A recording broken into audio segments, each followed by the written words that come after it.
Senator from Rhode Island. Mr. President, I rise to express my support for the fiscal year 2024 National Defense Authorization Act. I am glad that we have just brought the NDAA conference report to the floor. First, I would like to acknowledge Senator Roger Wicker, Chairman Mike Rogers, and Representative Adam Smith, whose partnership has been critical for the success of this bill. The hallmark of the Senate and House Armed Services Committees has long been bipartisanship, and I'm glad we have continued that tradition for the 63rd consecutive year. I would also like to thank my colleagues on the Senate and House Armed Services Committees who helped produce this bill, as well as Leader Schumer, Leader McConnell, Speaker Johnson, and Leader Jeffries, who facilitated a thorough debate and enabled all members to engage in the process. We were able to negotiate hundreds of provisions. The Senate is not in order. We were able to negotiate hundreds of provisions between both chambers over the past few months, the most in many years. This is a strong, forward-looking bill that I think we can all be proud of. This NDAA is laser-focused on the threats we face. It addresses a broad range of pressing issues, from strategic competition with China and Russia to countering threats from Iran, North Korea, violent extremists, and climate change. The bill authorizes record-level investments in key technologies like hypersonics and artificial intelligence, and makes real progress toward modernizing our ships, aircraft, and combat vehicles. Most importantly, this NDAA provides a historic level of support for our troops and their families, including the largest pay raise in decades. I'm confident it will provide the Department of Defense and our military men and women with the resources they need to meet and overcome the national security threats we face. And I would like to take this opportunity also to recognize the incredible staff who has made this bill possible. Senator Wicker will, I'm sure, speak on behalf of the minority staff in just a moment, but I want to specifically recognize the director of the Democratic staff, Elizabeth King, and the director of the Republican staff, John Keefe. They did a remarkable job, and they've led their staffs with professionalism and skill.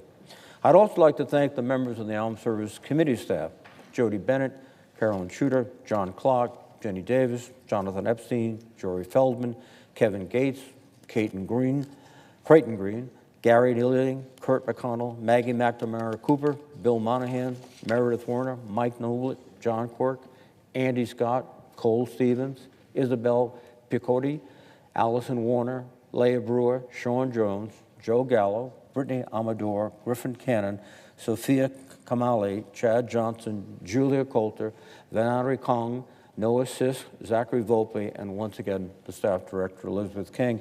That was a long list, but becoming generals? Well, I hope so, but that is a long list, but it is a fraction of what they put into in terms of time and effort, and we could not have accomplished this without them. Let me thank the floor staff and the leadership for all they've done to make this possible. Finally, I urge all of my colleagues to support this excellent bill, and with that, I will yield the floor. The senator from Mississippi. I'm pleased and honored to join my colleague from Rhode Island, the distinguished chairman of the Armed Services Committee, in urging adoption of this important step in getting our National Defense Authorization Act passed and signed into law. It is routine now and profound at the same time. It's routine because, as the chair said, this is the 63rd time that this House and this Senate will have come together on a bipartisan basis to join hands and try to move our national defense forward. It is profound because it has become routine. Because no matter what other things we are discussing and differing about and expressing our deeply held views, this is something that we feel must be done every year, regardless of the other things that divide us. So the fact that it has become routine does make this a profound step. And I'm honored to be part of that great list of persons who've been part of this. Senator Reid is absolutely correct to thank our counterparts in the House, Chairman Rogers and Ranking Member Smith, and our staff. Let me also give a shout out to the ranking members of the subcommittees who took this from subcommittee to the full committee and helped us get started in a very meaningful way. Senator Cotton,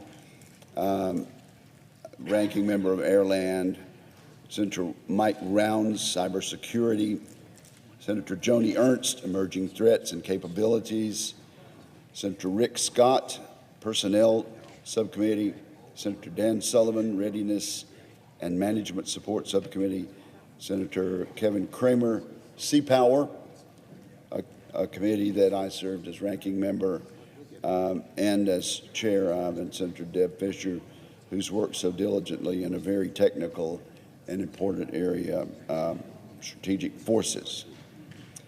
And then, as the chair mentioned, I will try not to leave out any of the staff.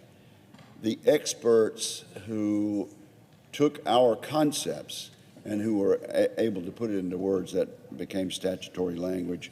Of course, there's John Keast, the staff director on our side, who has been the great partner of Elizabeth King, and then other talented, just absolutely brilliant and diligent and hardworking American public servants who've helped get it right. Rick Berger, Brendan Gavin, James Maisel, Greg Lilly, Adam Barker, Zach Barnett, Christina Belcourt, Jack Byrer, Travis Brundrett, Isaac Jalkanen, Kevin Kim, Eric Lofton, Katie Magnus, Jonathan Moore, Sean O'Keefe, Brad Patu, Katie Romaine, Pat Thompson, Eric Traeger, Adam Troll, Olivia Trusty, and Philip Waller, and I wouldn't be surprised if I've left somebody out.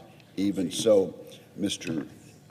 President, it does contain some very high hopes and dreams, and I hope this legislation builds on an opportunity for further expansion of our defense industrial base, because so many of the things that we need to do, Mr. President, cannot be done unless we've got the resources in place to actually put Americans to work, making our country stronger. It does contain one of the largest pay raises in decades.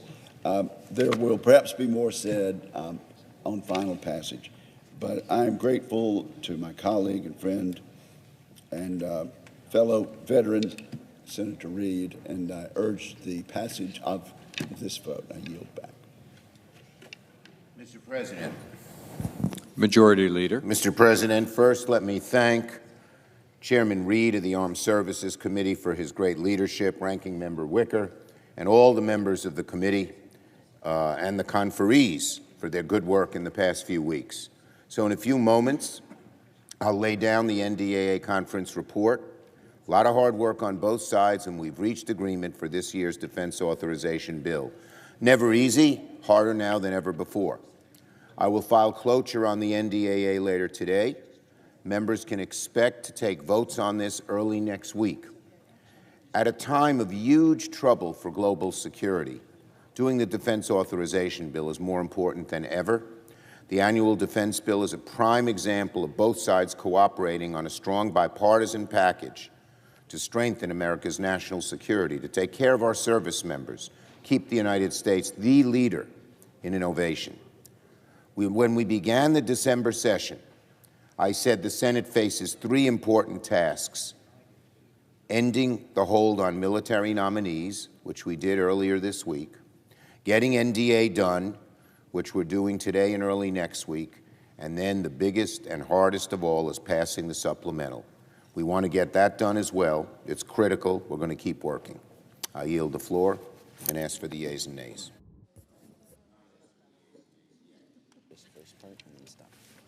I move to proceed to the